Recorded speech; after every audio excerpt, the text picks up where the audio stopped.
बिस्मिल्लाहिर्रहमानिर्रहीम। अस्सलाम वालेकुम।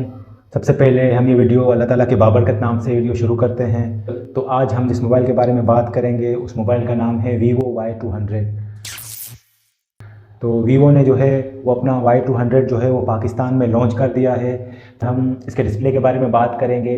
वीवो ने जो है इसका डिस्प्ले अमोलेड डिस्प्ले रखा है और इन डिस्प्ले फिंगरप्रिंट जो है वीवो ने इसमें दिया है। तो हम ये आपको बता दें कि वीवो के जो इन डिस्प्ले फिंगरप्रिंट होते हैं वो सबसे तेज़ वर्क करते हैं। बात करेंगे वीवो की बैटरी के बारे में। वीवो ने जो है वो इसमें है वो 5000 mAh की बैटरी दी है, काफ़ी पावरफुल बैटरी है। और इसके साथ जो है वीवो ने जो है प्रोसेसर दिया है वो स्नैपड्रैगन का दिया है, 685 का जो है वो प्रोसेसर दिया है। इन सब के अलावा जो इसमें जो हाईलाइटिंग फीचर जो है वीवो ने दिया है वो है उसकी ओरा लाइट पे, नोटिफिकेशन लाइट में भी जो है वो काम करती है। इस लाइट को जो है वीवो ने नाम दिया है ओरा।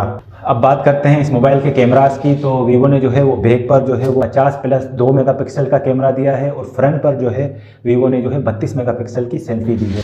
तो दोस्तों वीवो ने जो है वो ये मोबाइल तो बड़ा ही खूबसूरत बनाया है, लेकिन जो इसकी प्राइस रखी है वो प्राइस इसकी लगभग 65,000 के अंदर रखी हुई है। तो आपको ये बताना है कि ये मोबाइल ओवर प्राइस तो नहीं है। अब बात करते हैं हम लोग इस मोबाइल के चार्जर की।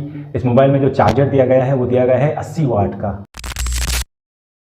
वीवो Y100 की सक्सेस के बाद जो है हम देखते हैं, हमें ये देखना पड़ेगा कि वीवो Y200 का रिजल्ट कैसा रहता है। क्या Y200 भी जो है वीवो Y100 की तरह सक्सेस रह पाता है या नहीं। फ़िलहाल तो जो है ये प्राइस के हवाले से देखते हैं, क्या ये ओवर प्राइस है, क्या इसकी प्राइस बिल्कुल ठीक रखी गई है, ये आपको बताना है हमें।